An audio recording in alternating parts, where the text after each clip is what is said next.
How can we You're tell live. It's on? You're live. That's helpful. If we know we're on, tell it we're on. Oh, now I can hear twice. Fixed. How's that? Better. Thank you. Much better. How's the angle? Is that your best side? Is it this side? Yeah. Or is it this side? Yeah, no. Or is it this side? Yeah. Here we are. Right. We're here. We're live. Is it doing what it's supposed to be doing? Well, where it's supposed to be doing it, though, that's the question. Let's check.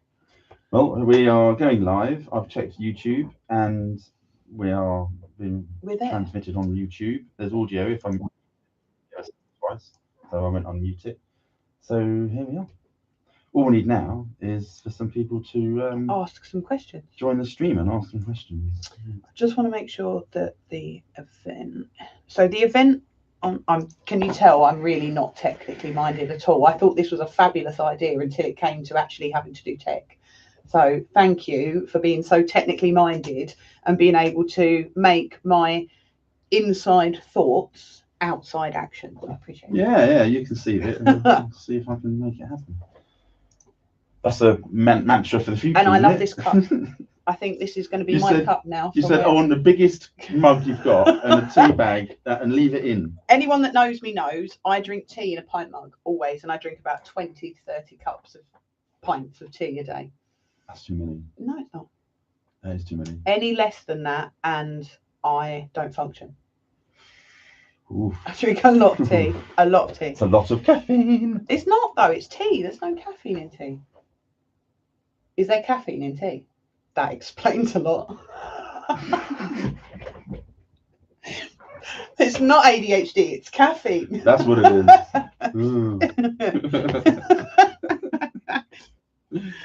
Oh, dearie me. Yeah. So, shall we share the YouTube link to the? Yes, let's get that to the various WhatsApp groups. Yes. Let me do that now.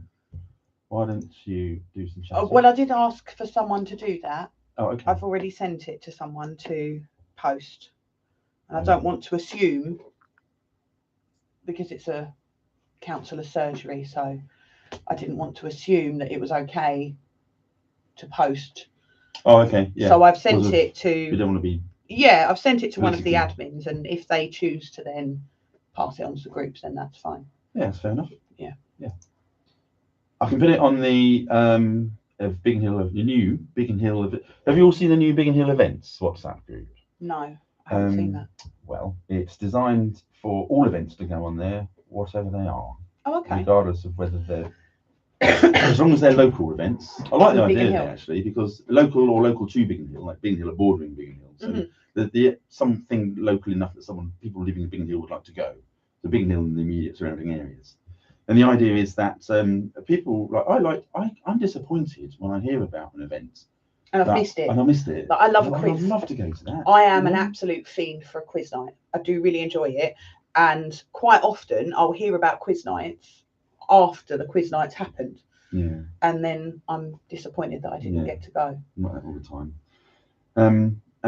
So this is for events. It's not for people to advertise if they're like a band and they're available, or if they're a venue and you can hire them. It's the actual event that's been booked.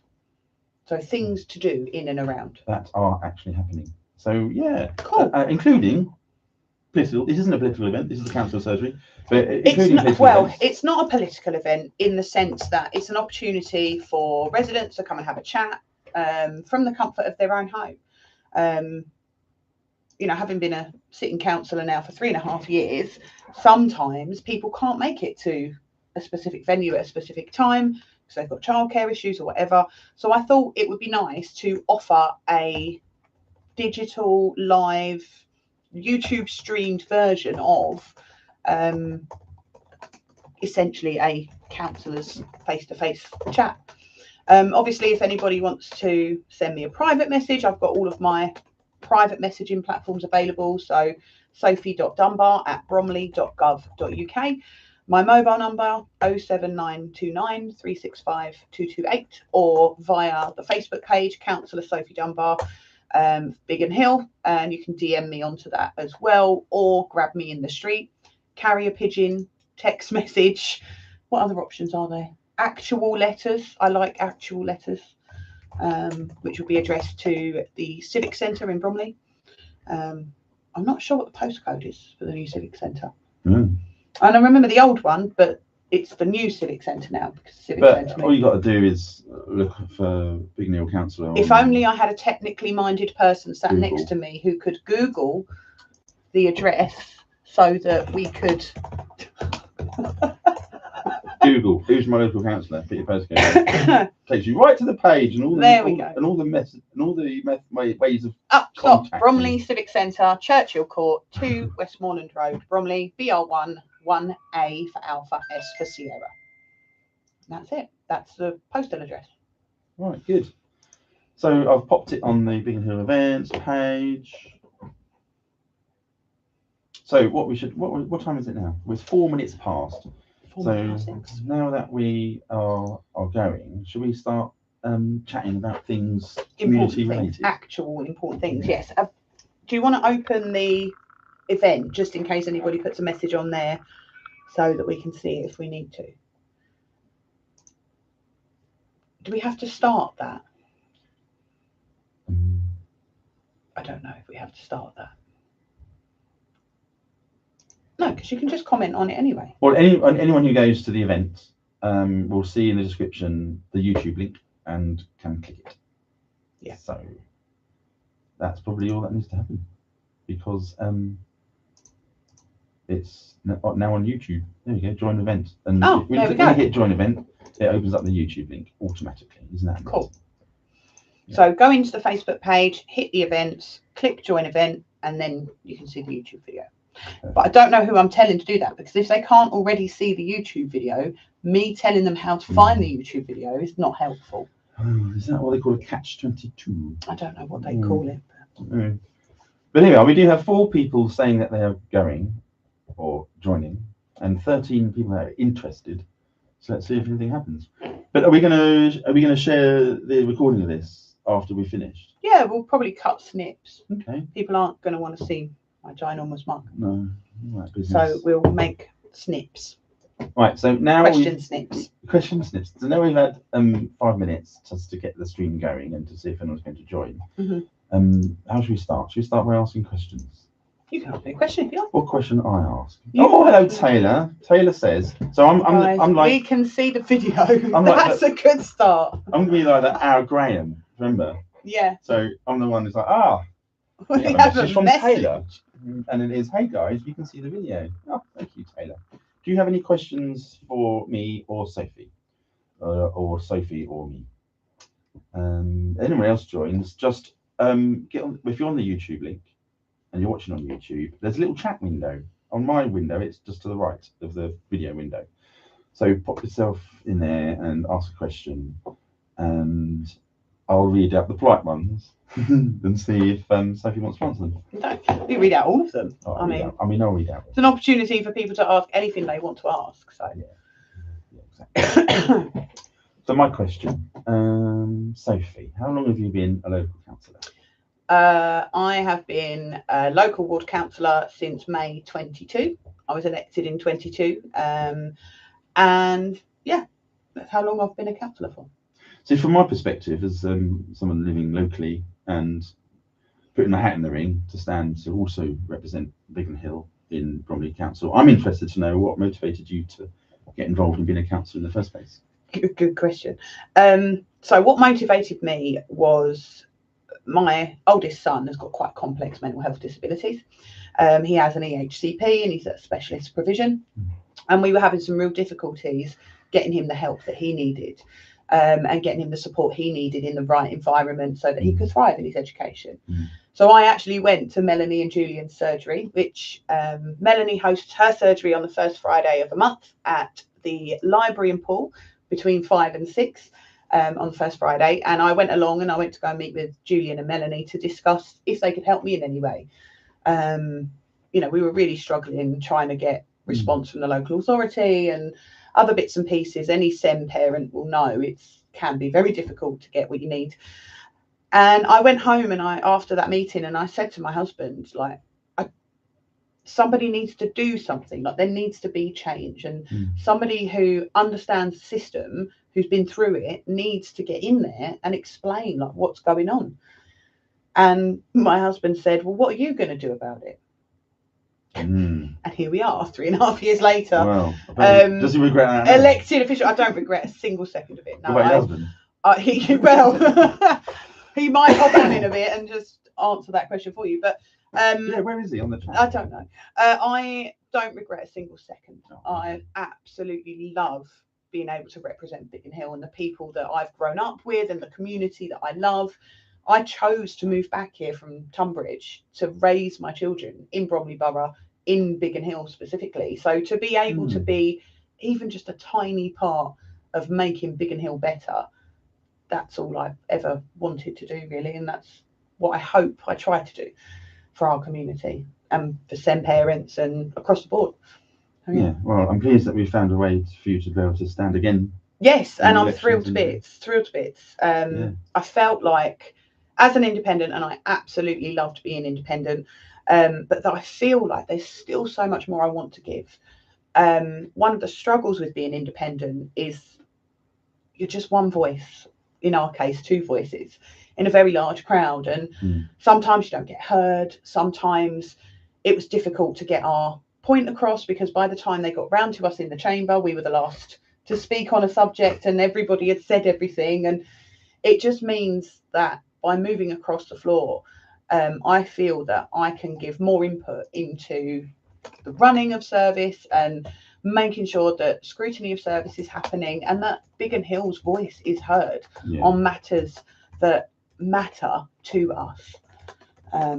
Obviously, being a Biggin Hill resident myself, lived all over Biggin Hill, down the valley, up the top, in the RAF estate, all over the place. And, you know, knowing the ward as well as I do, I just wanted to give it another go, and I feel like I've still got more to give. So that's why we're running together, and that's why I crossed the floor. And we've known each other for a while now. We've been friends for a while. So, yeah, it feels like the right choice and the right time. So that's why. No, I'm very pleased. Yeah. So what sort of advantages do you think there will be for being part of the controlling party in a council, in a local council? Yeah, so at the moment, obviously the Conservatives are the controlling group. There's 34 current Conservatives on the council. Out of about 58 in total.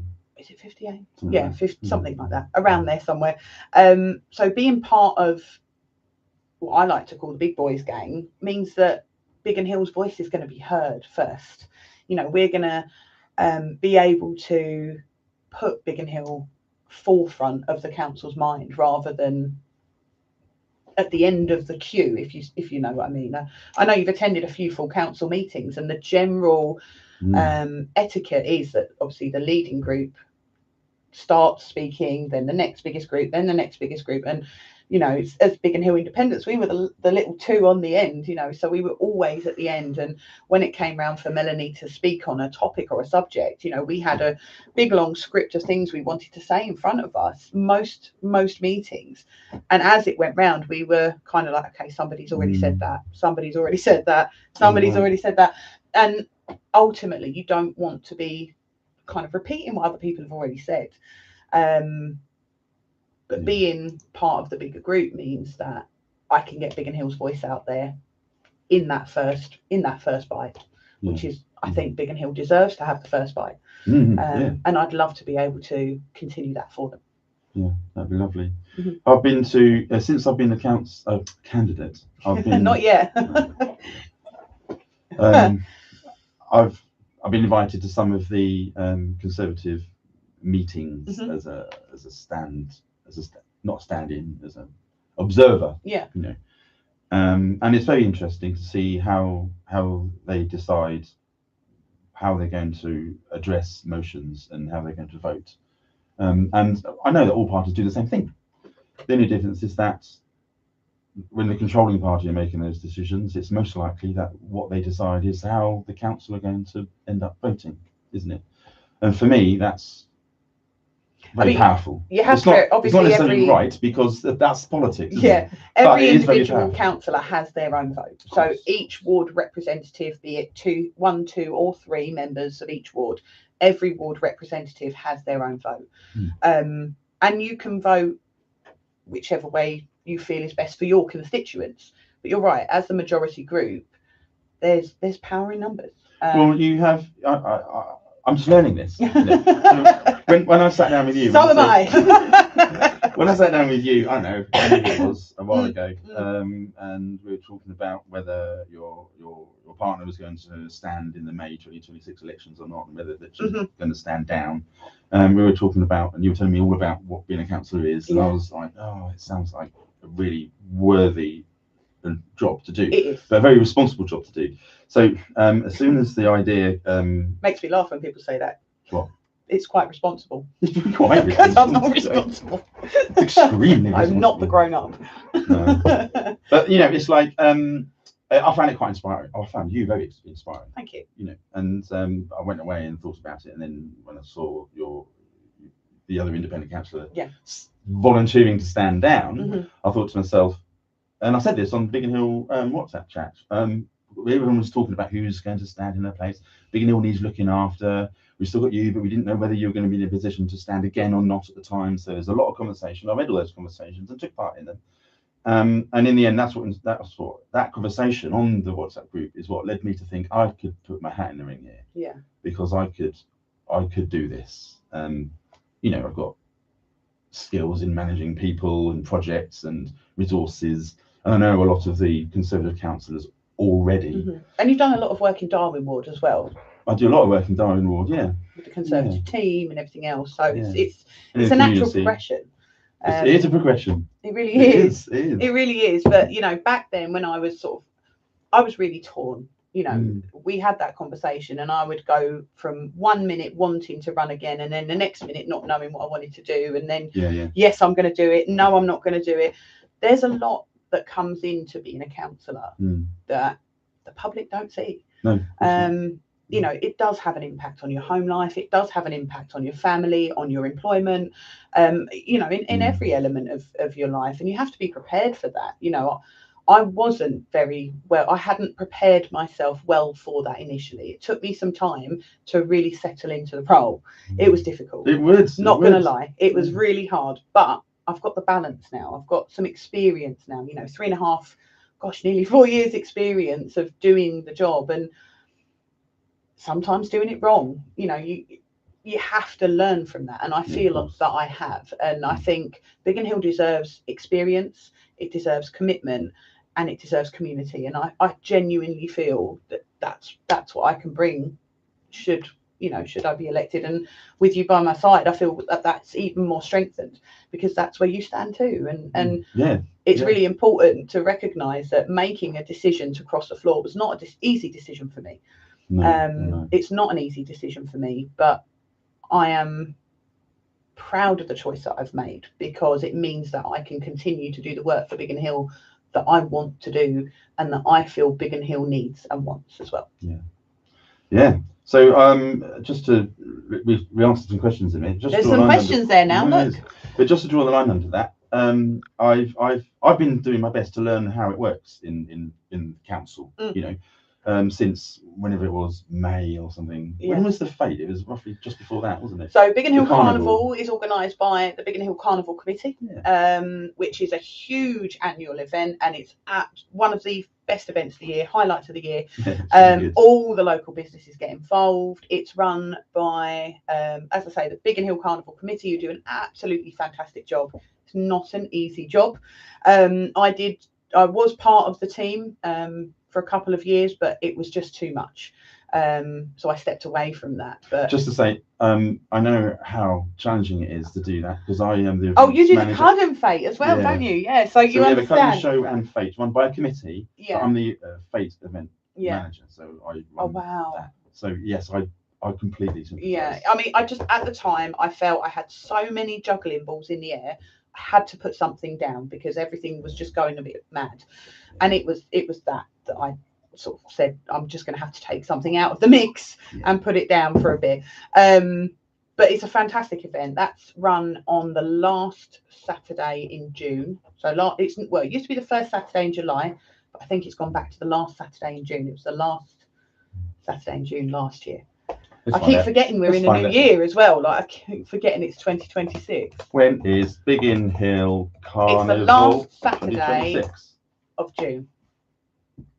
Yeah, Saturday the 27th of June. 27th. Save the date. So I'd been selected a couple of weeks before that, and it was like a bit of a scramble to get the Conservative stand at the fete. It was my idea to raffle off a magnum of champagne just to get talking to people. Nice idea. You know, and we did that, and congratulations if it was you that won. And yeah, since then I've been learning about what it means to be a local councillor, going to the council meetings and the group meetings with the Conservatives. It is all the people I've met across the floors are also dedicated. Yeah, 100%. You know, they really mean to look what they mean to do what's best for their community, and I was so impressed by that. They take it very, very seriously. And all the portfolio holders I've learned, I didn't know what that meant. They're like the cabinet, you know, like you've got the Prime Minister in Westminster. He's like the leader of the council, Colin Smith. Yeah. And then you've got all the cabinet members who are appointed by the leader of the Prime Minister, the leader of the council. And there's 6 of them. They're can you name them? But don't stop it. Can we name the portfolios? And I've spoken to them all, not all of them. I've spoken to several of them at length to just learn what they do and what's involved and what the portfolio is. They're cabinet members, but they're called portfolio holders. Yeah. And it's a full-time job. It is. It really is. Yeah. And they're not salaried. Really, you know what I mean? Yeah. And they really are dedicated to what they do. And not only that, they are extremely proficient at what they do, considering that they don't necessarily need to have experience. The value for money, especially in the roles they are doing, they are delivering. Yeah. The value for money so that Bromley Council delivers to its residents currently is the best it could be, and that, in my opinion, I think we get the best services that we can. Yeah, there are some hiccups and there are some bumps, and I'm going to mention it. There are some potholes, but we, you know, as a council, we have a really strict budget, and it's not enough. You know, Peter was talking. He was doing a news presentation. I think it was earlier this week. It might have been end of last week, where we're talking about the government allowance per head per person in the borough. Bromley is actually second lowest. So we don't get as much money as other boroughs in London per head for, you know, statutory services. And Peter is saying, you know, if we could, Peter Fortune is saying, if we could get that extra bit, we could do so much more for our residents. So we're under a really, really strict scrutiny to stay within the budget. But why would different boroughs be allocated a different per head statutory services budget? That's grown-up politics. You'd have to ask a grown-up. You'd have to ask a grown-up. But, you know... But Peter's on this case. Yes, he is. He absolutely is. So write to Peter Fortune and say, why... No, don't. He'll kill us. He'll be so angry about Sophie said that. I watched the news article. But ultimately, Bromley Council is under a lot of pressure to keep our statutory services within budget and, you know, keep the deficit low so that we don't have to raise things like council tax, and making sure that, you know, as councillors, because you've got the portfolio holders, and each portfolio has its own scrutiny committee, which is made up of councillors from across the chamber. I sit on children's education and families, which is my absolute passion. I came in to being a councillor because of children, education and families, and I'm really, really proud and thankful that I've been able to keep my seat on children's education and families for the remainder of my term. And each portfolio and each committee, scrutiny committee, is responsible for making sure that that portfolio stays in budget. So it's not just about roadworks and Thames Water and Strawberry Fields and all of the, you know, ward work that we do. It's not just about the ward work, which is the stuff that we do in Biggin Hill. It's actually the bigger picture of what we're doing for Bromley as a whole. Because if you're sitting on a scrutiny committee for, say, transport, you're making decisions that affect the way that transport is deployed and budgeted across the whole of Bromley Borough, aren't you? Yeah. So transport falls under environment, I believe. And it suits you to be as a pair. We would make sure that we negotiate to be on the scrutiny committees that represent some of the most important matters to Biggin Hill. Absolutely, and it's really important for residents and for you guys to let us know what your main concerns are. I know Strawberry Fields is a massive thing at the moment. I'm just glancing over and seeing there. Let me read out questions. Yeah, I've seen it's popped up, but I've not quite read it.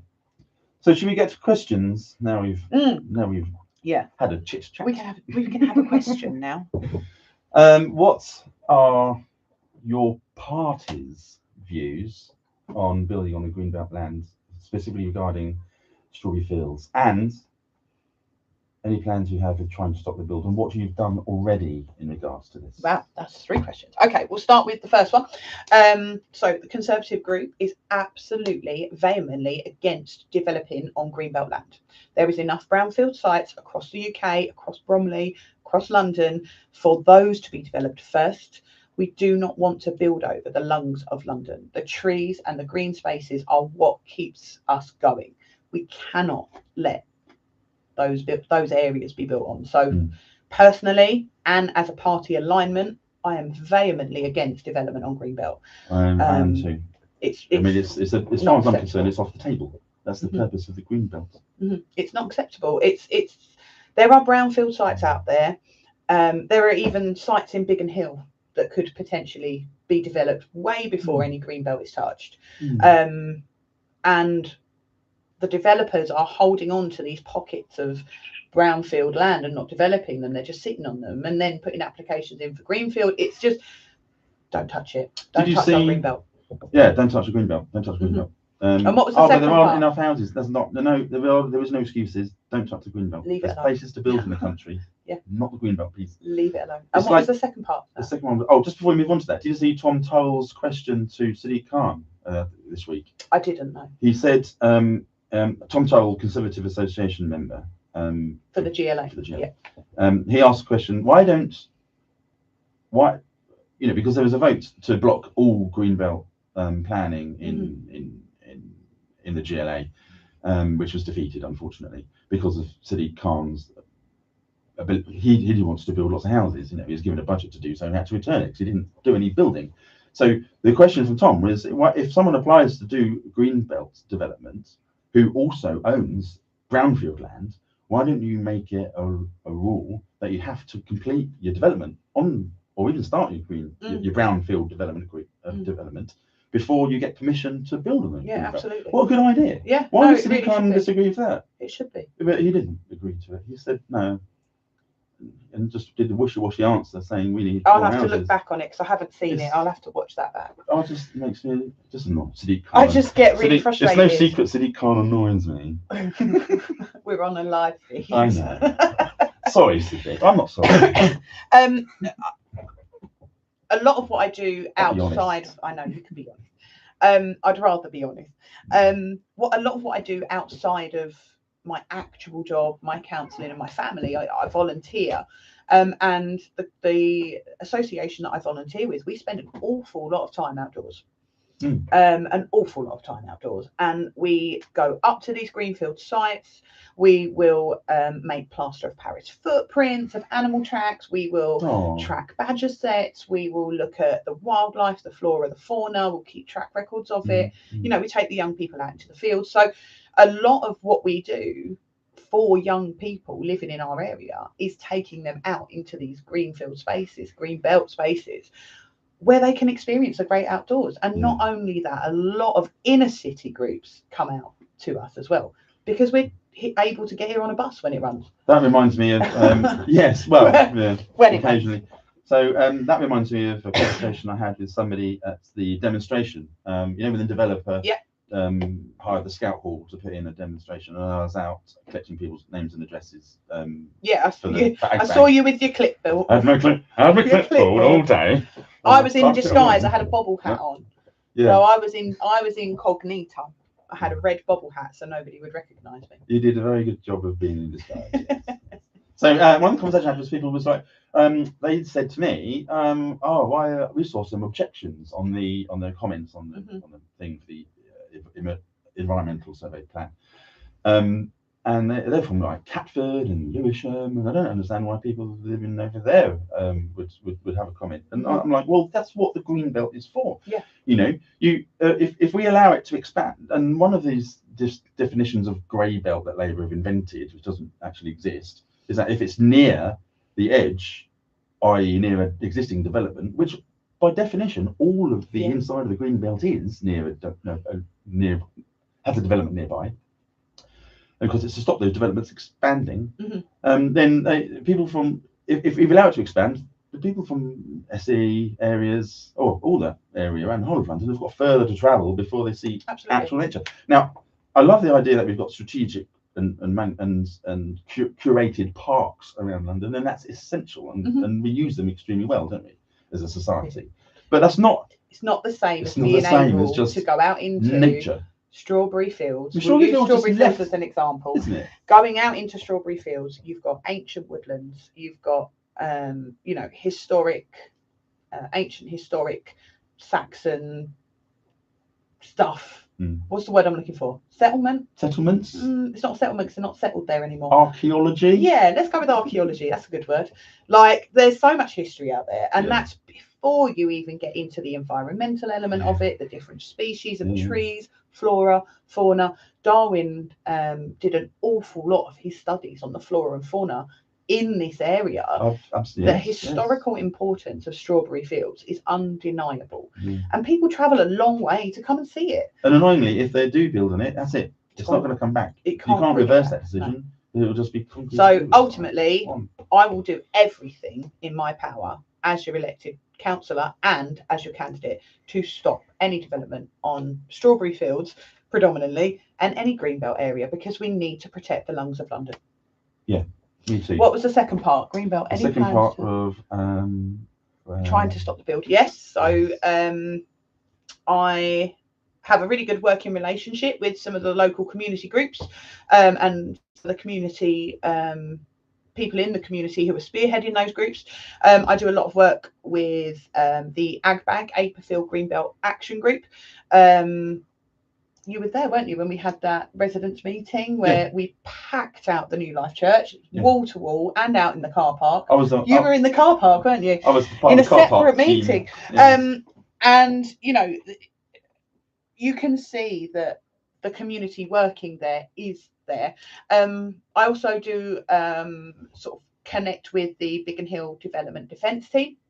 I chaired a meeting between AGBAG and the Biggin Hill Development Defence team where they were able to just get together, sit around the table, chat with each other, and kind of get everybody on the right track. What I love about the Biggin Hill Development Defence team is that they are right at the forefront of action. They are the ones that are going, putting the Ramble, for example, which is unfortunately cancelled due to the weather, but putting those things in place, getting the leaflets out, organising that protest that we had outside the developers thing. Like, they have been at the absolute forefront, and hats off to them. They've done a sterling job so far, and working together with them, working together with AGBAG, who have got 20 years of experience fighting these cases at a very, very high level. The committee of AGBAG are committed to making sure that our greenbelt is protected and safe. So keeping those working relationships going and making sure that I'm supporting them in any way I can is going to be really important moving forward as well. Yeah, lovely. So another question. I'm just looking for questions. So if you've got any questions, you can use Facebook Messenger. Or to send them to Sophie's councillor, Sophie Dunbar. Yeah, councillor Sophie Dunbar. Councillor Sophie Dunbar, Biggin Hill.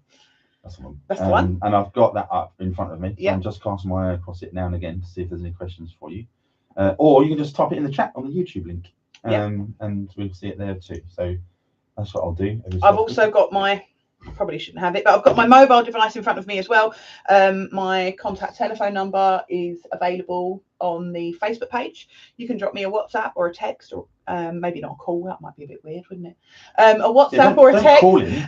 We could do call-ins next time. We could do call-ins next time. Yeah. We should set up a radio station. Maybe we could do a radio station next time. So WhatsApp, text, Facebook Messenger, YouTube chat link. We've got another couple of questions just popping up on the YouTube chat there as well. Or if it's something more private and you'd like a more individualized response from me, you can drop me an email at sophie.dunbar@bromley.gov.uk. We can arrange to meet for a coffee somewhere private, and we can have that face-to-face discussion as well. So I'm communicable. Communicable? Is that a word? Have I just made up a word? If it doesn't exist, I'm having it. I'm having that. I'm owning it.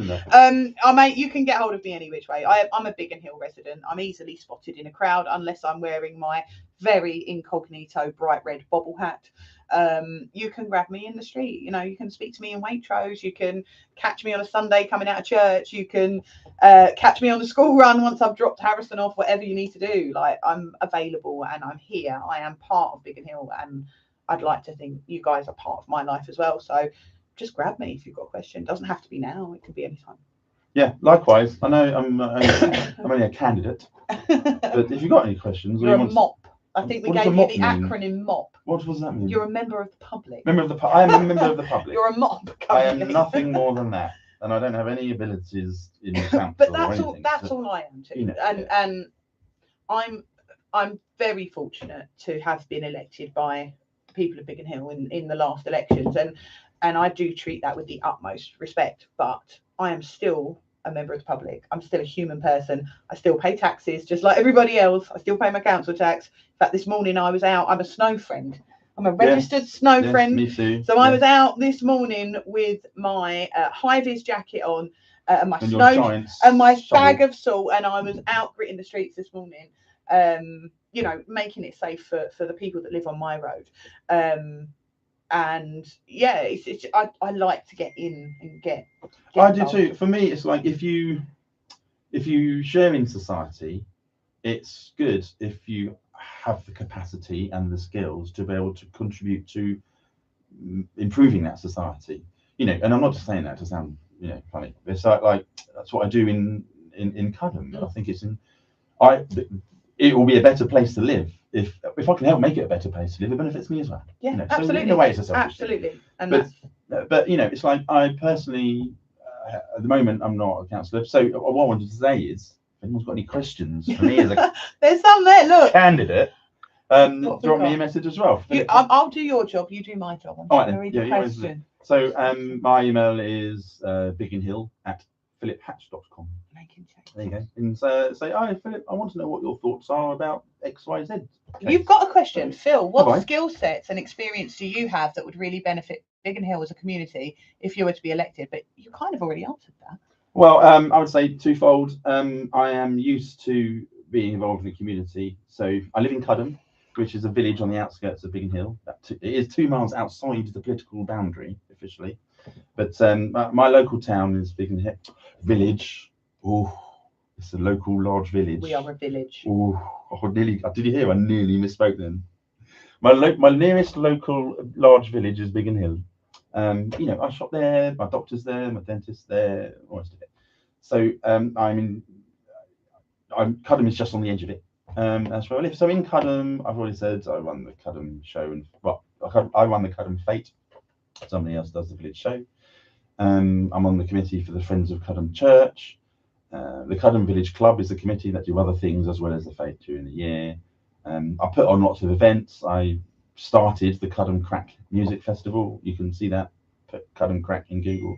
It's a charity event where we have 10 bands all afternoon, but they've got to be really good bands. They're not just pub bands, What are you trying to say? I didn't look at you. No, you didn't. You'd be welcome. You'd be welcome. And we would, and all the money goes to charity. For me, I can donate more money to charity if I use my time and experience and expertise than I can afford to donate from my wallet. So that's what I'm exactly the same. You know I serve my community in you exactly facilitate other. We've got a couple of questions that have come through on the messenger. So hi, Vanessa. Hello. Your message has just pinged through. Vanessa is watching the live podcast, and she's asking about the traffic lights that have been reinstated for the Thames Water mains replacement that's happening. And yes, absolutely, I can answer that for you. So Vanessa's asked, now the traffic lights are reinstated by Thames Water at Leeds Green, please can you get them manned at peak hours? Today was carnage. Thank you. And yes, I got caught up in that as well on my way to Cudham to come and be here with Philip this evening. Yes, we can. I will first of all put it out there that Councillor Stevens, at the very, very offset of these works, has insisted at every point that we have manned traffic control coming in and out of Biggin at peak times, and she has insisted on that all the way through. They do currently have manned traffic wardens. I don't think they're wardens, traffic control officers, I think that's what they're called. And yes, there were a few hiccups and a few delays today. It's first day back on the job, and I don't want to get lynched here, but it is first day back on the job for them. Obviously they had that break, the 14-week, 18-week break while Jules Hill was resurfaced. But I have spoken to the manager today. In fact, I did message her. Another resident raised it with me around 4 o'clock that there were some issues. So I did raise it with them this afternoon, and they have insisted that they're going to get on top of it. So I know it's a nightmare, Vanessa. I totally appreciate it. We all get stuck in it, and it's the last thing you want on the first week back to school and back to work. But rest assured that both myself and Councillor Stevens predominantly have always requested manual control on those lights, and we will keep on top of it. We will keep on top of them. Do make sure, if you are stuck or if anyone else is finding that they're waiting for too long a period at those lights, drop me a WhatsApp message, drop me a text. That's the quickest way to get hold of me. My mobile number, grab a pen, 07929 365 228, and you can drop me a WhatsApp or a text at that time, obviously not while you're driving, and I can pass that message forward. So yes, we are aware there have been some difficulties with getting back on track today, but I am just going to say that at the end of the last phasings of works, Thames Water were absolutely on top of that traffic control.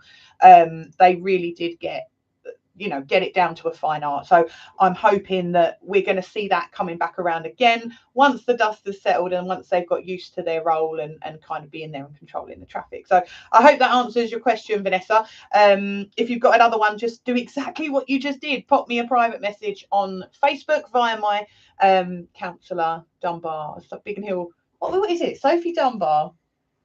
Councillor Sophie Dunbar. What, your page? Yeah. Councillor Sophie Dunbar, Biggin Hill.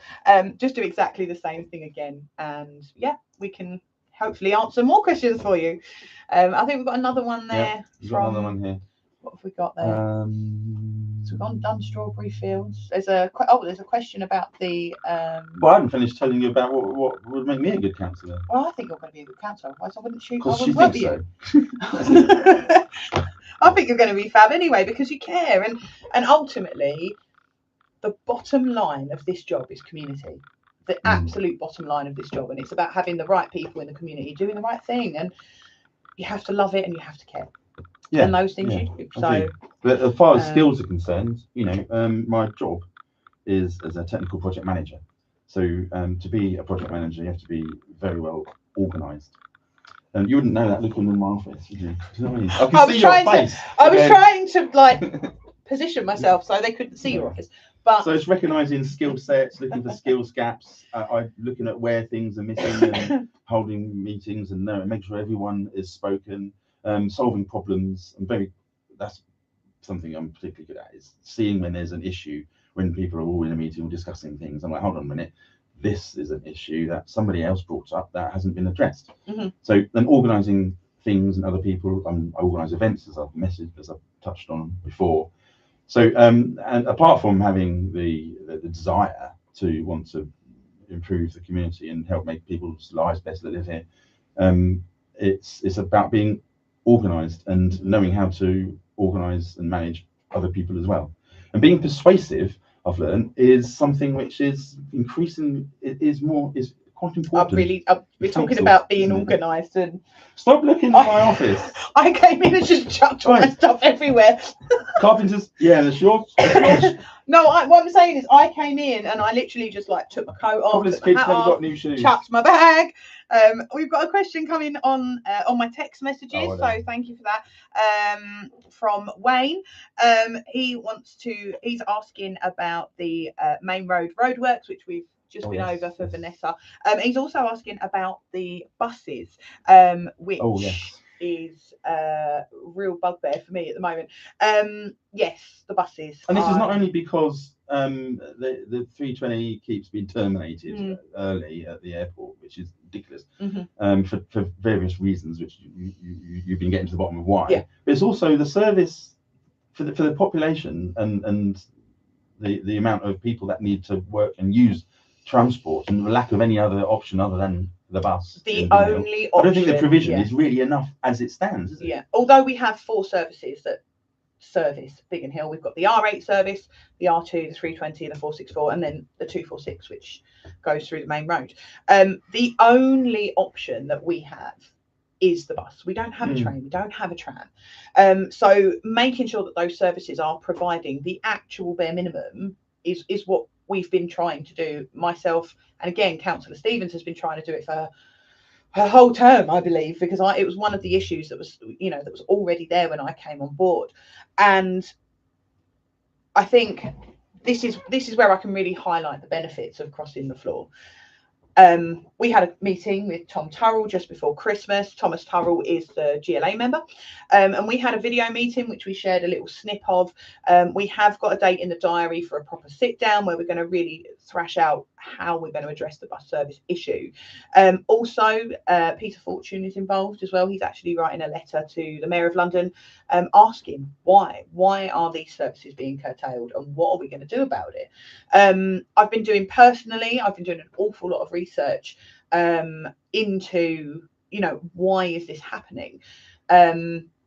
Electric vehicles, I don't know if you're aware, electric buses in particular, when they are operating at sub-zero temperature, they lose 48% productivity. I knew that they lost productivity. I didn't know it's as high as 48% though. So it's 48% when they're operating below sub-zero temperatures, around that. Now, when you look at the entire length of the route of the 320, I'd just like to say big shout out to Cllr, who helped me with the maths on this, and her friend Phil. Thank you for that. It's 48% reduced output in sub-zero temperatures. Now, we calculated the length of the route from Biggin Hill Valley to Catford. Wow. And guess where the 48% mark was? Was it outside the airport? It was bang outside the airport. Now, I know this doesn't only happen in the winter. I am aware it happens in the summer as well. I am well aware. I mean, my mother was a bus driver. She actually used to drive the 320. Oh, wow. Born and raised. Yeah, she used to drive the 320 bus. I used to get on her bus to go to Bromley.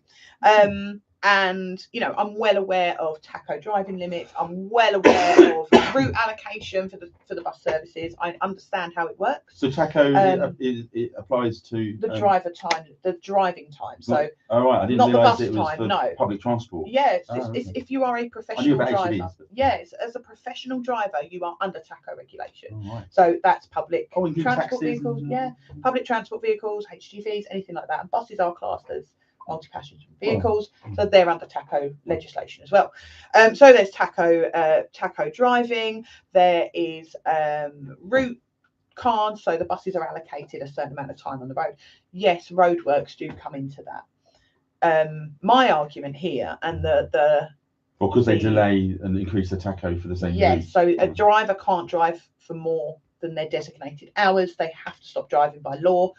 So you're saying that the Thames Waterworks is probably exacerbating this a bit? No, not at all, because the Thames Waterworks are being done in 200-metre blocks. So quintessentially they are short blocks, and with the traffic management, as I said before, the Thames Waterworks traffic management up until obviously this week and restarting was absolutely fantastic at the end of the previous phase.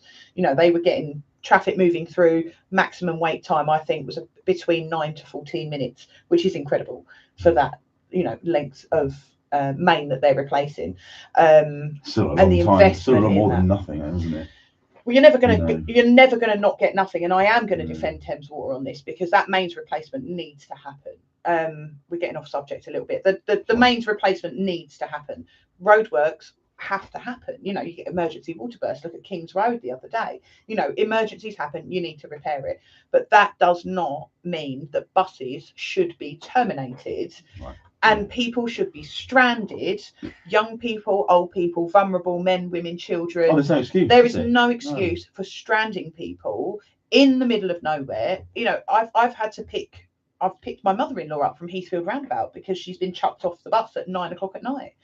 And she's phoned me and said, Sophie, please, can you come and get me? So I cleared the car, went and picked up my mother-in-law, stuck another 3 strangers in the car, and off we went back to Biggin Hill. But, you know, and I'll do that. If I have to do that, I'll do that. But the fact is, it's an unacceptable curtailment of a service that we are paying for. You know, the public are paying for that service. You're paying to get taken home. That bus should take you home.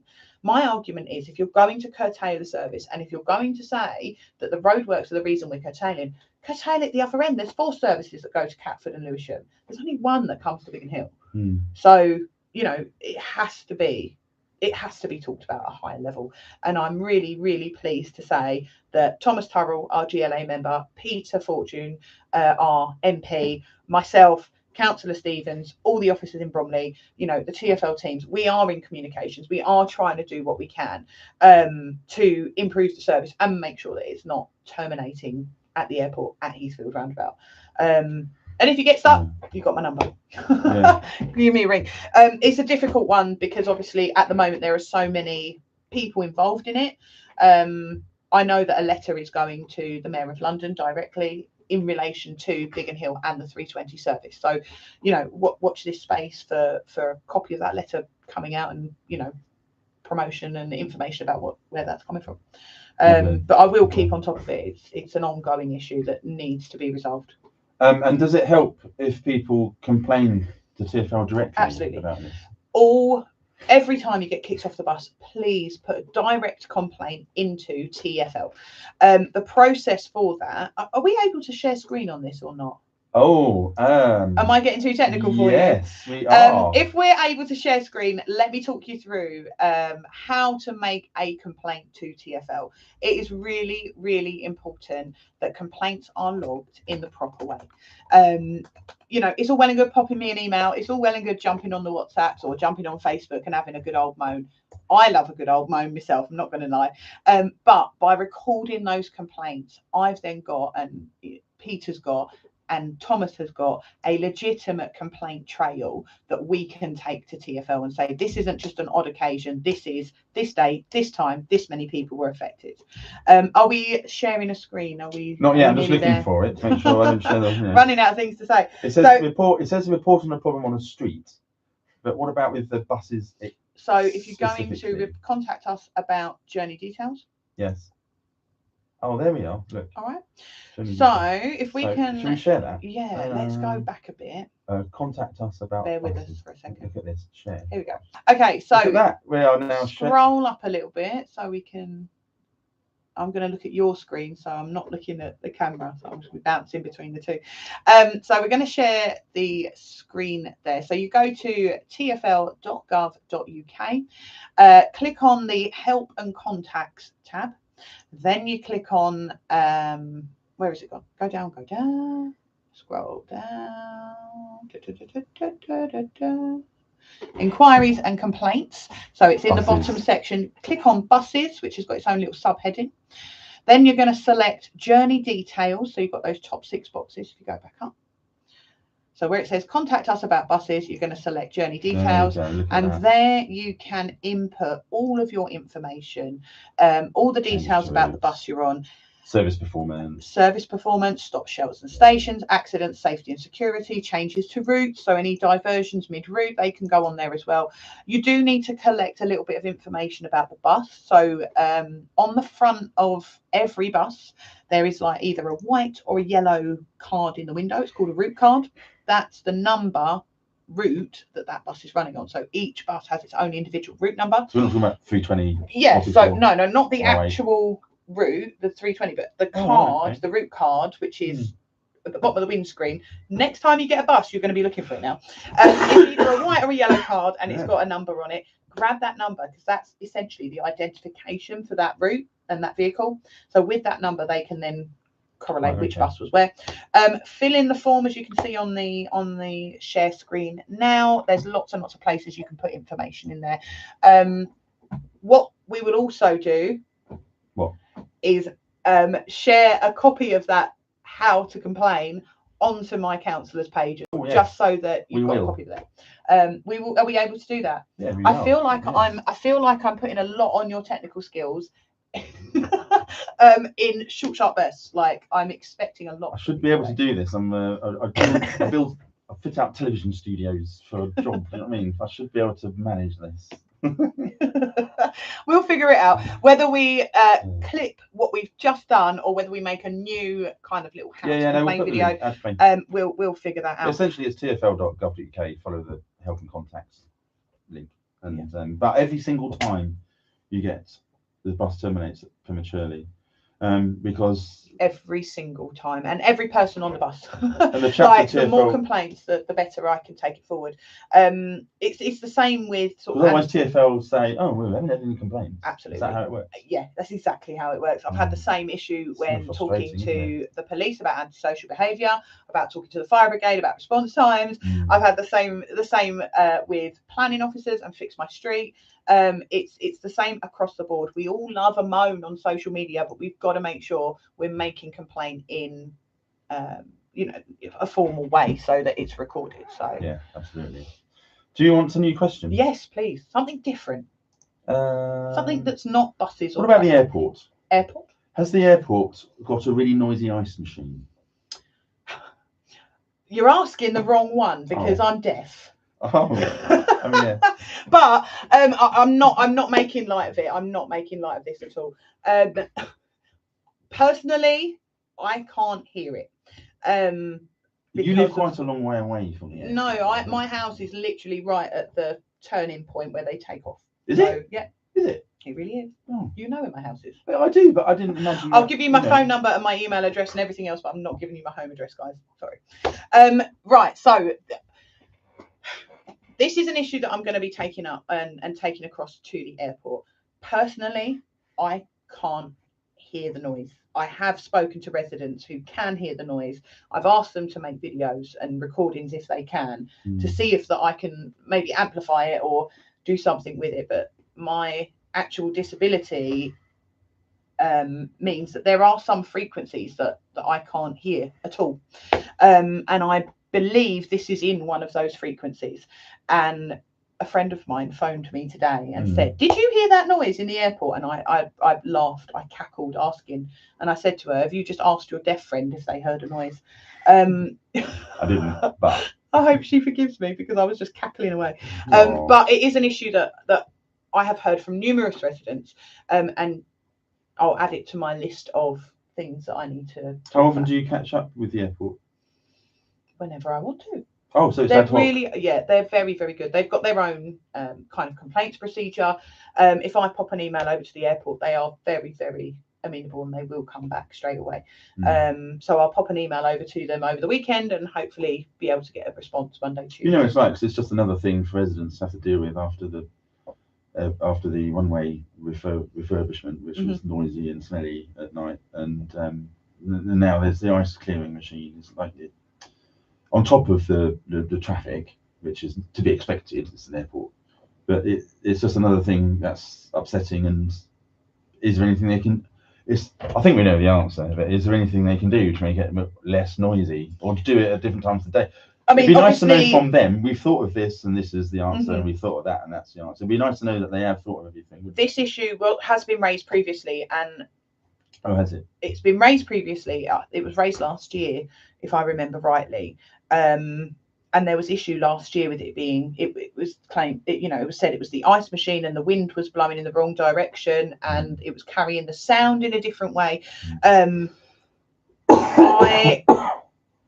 don't want to say something that's wrong. I don't want to speak out of turn. I will contact the airport. If you have experienced this noise complaint, please do send me an email.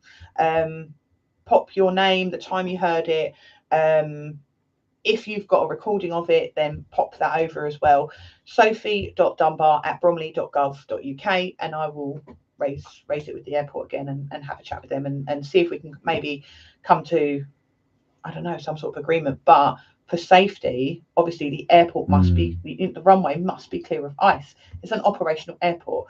Presumably it's more icy at night. They are the biggest employer in Biggin Hill. They're an operational airport. The runway must be clear of ice for them to operate. There's a whole element of safety that comes into this as well. So I will take it forward with the airport. Please drop me an email with any complaints or any recordings, and then I can take that forward to them and kind of let them know. So, lovely. So here's can you pat your head and rub your belly at the same time?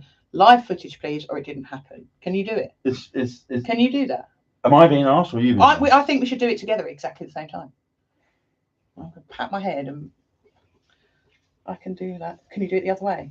What, like that? At the other hand. Oh, yes. I don't know. Is this something that people can't generally do? I don't know. Maybe it's because we're musicians that we can. Is this a bit that's going to get clipped onto Facebook?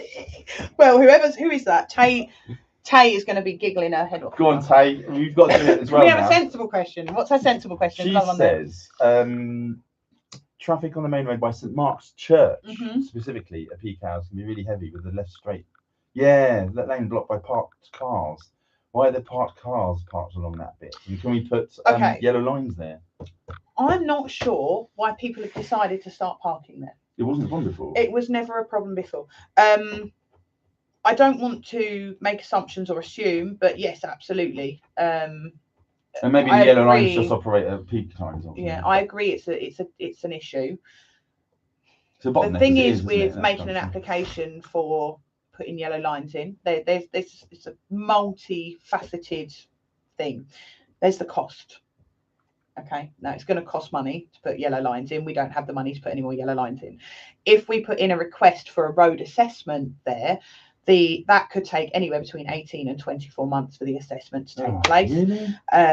18 to 24 months for the assessment to take place by the roads team, who'll come out and do a traffic impact report and do a full assessment. So it's not something that's a quick fix. It's not like a bucket of yellow paint, just go and whack it down. There's a whole process there. Presumably you have to do some research. I would like to think that when the refurbishment of West Wickham and the Pavilion pools are complete, we will see less traffic impact around those areas, because currently Biggin Hill is the only pool, while West Wickham and not the Pavilion, the Walnuts. Sorry, the Walnuts, not the Pavilion. Right. So while West Wickham and the Pavilion are, no, I said it again. West Wickham and the Walnuts, get it right, Soph.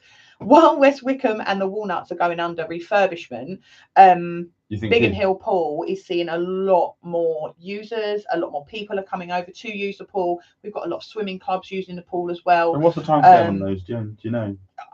I don't want to assume. That's what I just said. I don't want to assume. They do have a car park out the back, but if the capacity is large, it could be linked, because we never saw an issue there before that. But it's certainly. Why don't we go and have a look? It's certainly a line of conversation that I can have with perhaps pop in and speak to the pool and ask them if it is there. Do you think people are parking there to use the pool then, or do you think it's increasing the traffic, or both? I don't see any other reason to park there. At that time of day. But again, not on a Sunday. I'm assuming. I'm making an assumption that based on the times that Taylor has put in her message there, 7 and 9 a.m. and 2 and 6 p.m. That's the times that you have sort of early swimming and then swimming lessons between 2 and 6. It just seems to correlate. So might just be peak time traffic though, It won't it? could be, but What we want I to do have is go and have a noticed- picnic outside the front of St Mark's Church and just observe for a bit and see what's going on. You want to have a picnic? Outside the front of St Mark's Church, you can see what's occurring. Would you like to come to a picnic with me? We could have a picnic. Right, lovely. I don't know if having a picnic outside St Mark's Church is a good idea. Might look a bit weird, mightn't it? Might, and we might get a bit soggy and cold at this time of year. Yeah. But we'll say I'll have a look into it. I'll add it to my list of things. What's opposite there? It's 7 o'clock. How has that time gone so quickly? Yeah, apparently the split screen wasn't working. Oh. Yeah, sorry about that. Okay, we'll So share. Instead of seeing the TFL website, yeah, you I'll saw do a something, screen grab. a black screen. Do we want to do one? Is there one more question that we kind of haven't covered? One more We've question. talked about all sorts of things. We've tonight. talked about everything. We did talk about EHC plans Mhm. and your specific expertise in SEN provision. I would say experience as opposed to expertise. Experience, yes, experience. I wouldn't go so far as to say I'm an expert in it, but certainly lived experience. So, if you were elected again Mhm. in May, Mhm. what are your priorities for SEN provision in Bromley? That's a really, really big question. And I'm going to break it down into two parts. SEM impact in Biggin Hill, firstly. I'd like to see there be more SEN support for families in Biggin Hill. I'd like to see the children's centre down the valley being utilised a bit more for SEN workshops, not just for young people, but for parents too.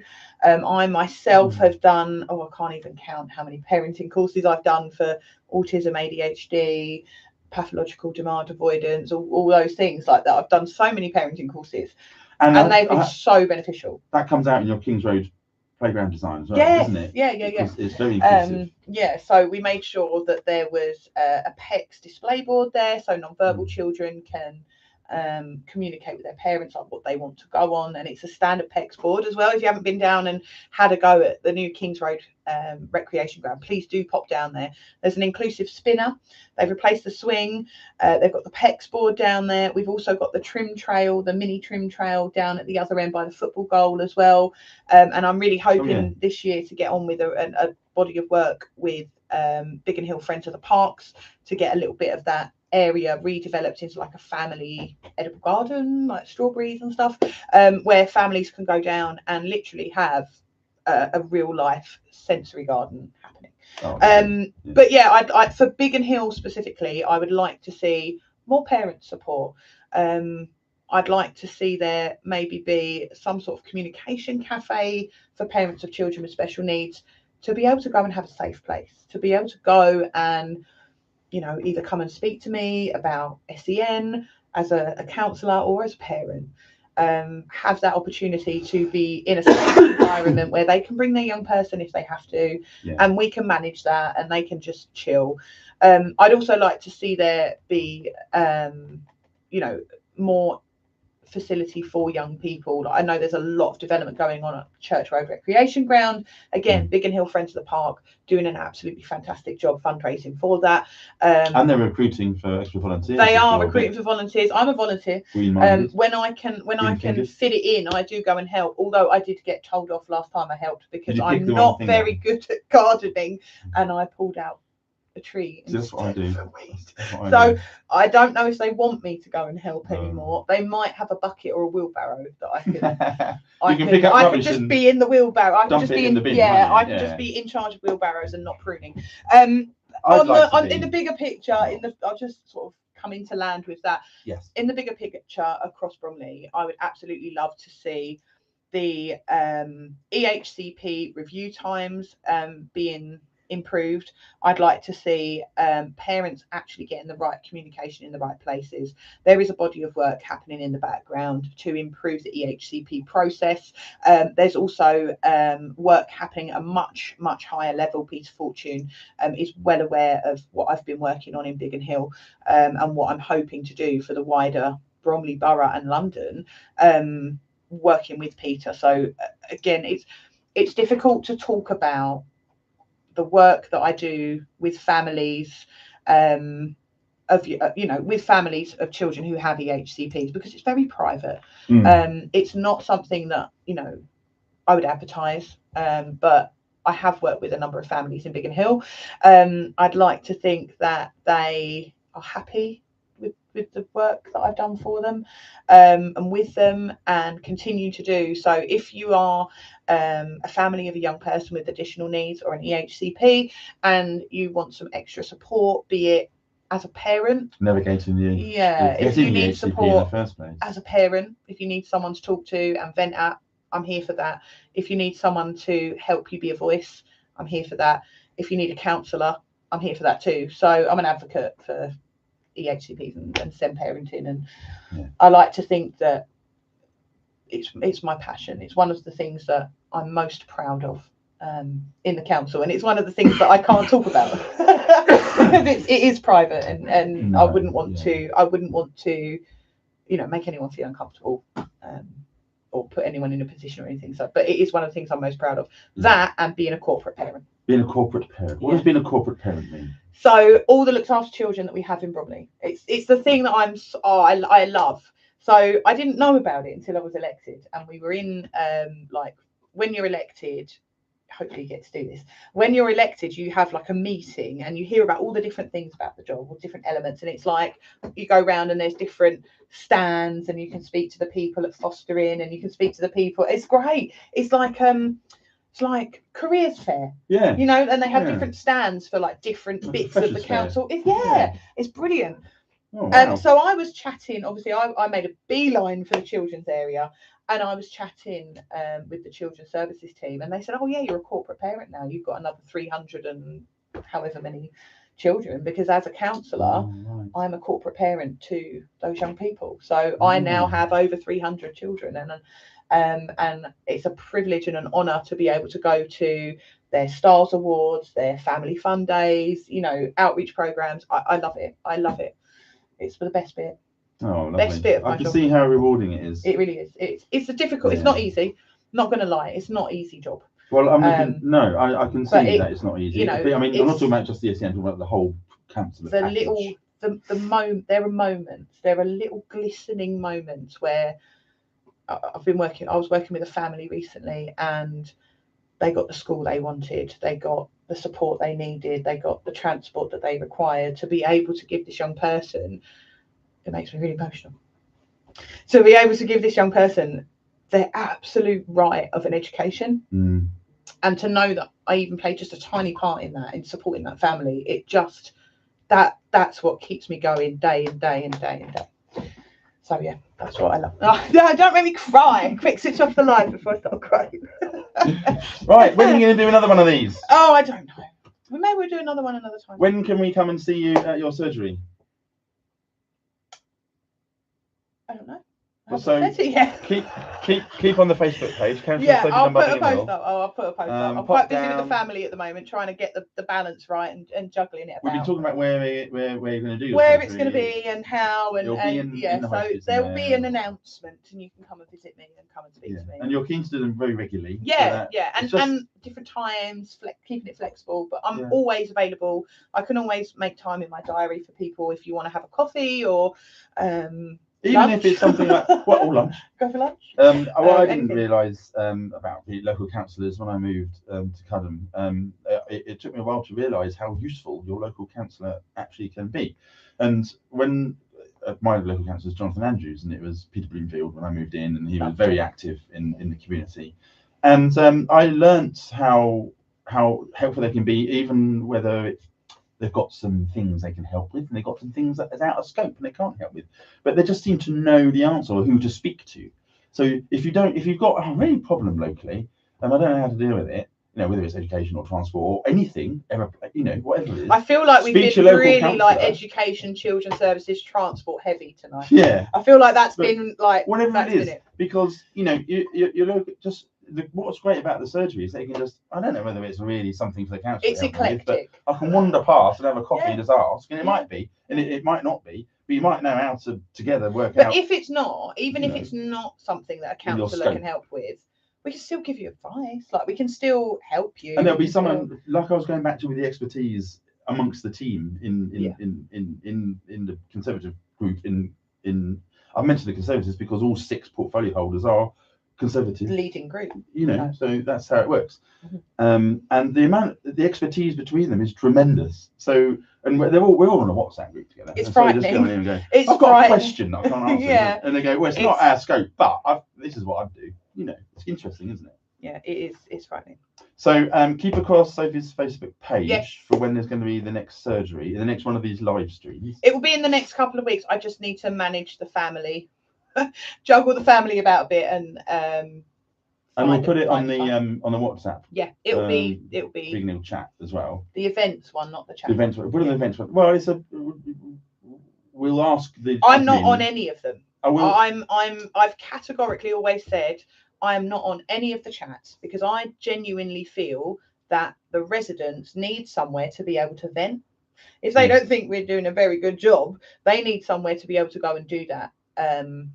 So personally, I'm not on any of them. You are absolutely welcome to text me, WhatsApp me, write me a letter, send me a carrier pigeon, catch me in the bread aisle in Waitrose, stop me in the street on a Sunday morning coming out of church, come and see me at surgery, drop me an email, whatever. But I'm not on the WhatsApp chats. But my number's on there. If you're on Facebook, follow the Councillor Sophie Dunbar Biggin Hill page, and you'll be notified when there's a next surgery set up. If you're not on Facebook, you can email Sophie, and she'll put you on her mailing list that she sends out for when there's a next for sure surgery. And if there's something if neither of those ways suit you, give her a bell. I don't know what else there is. I don't know what else I can do. I might walk around Biggin Hill in a sandwich board and see if that. I don't know. But there'll be a way. I'll just go and knock on every single door in Biggin Hill and just ask if anyone needs anything. Well, we will be. We'll be doing that soon. We're going to be doing that in the next. We'll be doing that months, soon. Aren't we? Oh yeah. But so we'll be looking forward to seeing him at your door soon. Is that really creepy? Like Ant and Dec, isn't it? Is it Ant and Dec that do that, where they go and knock on doors? Michael McIntyre does that nighttime quiz where we're not going in people's bedrooms. That'd be weird. Right. This concludes our live stream. Ooh, grown up. Thanks for joining us and asking questions. And thanks for being tech support. Yes, you're welcome. See you next time. See you next time. Thank you.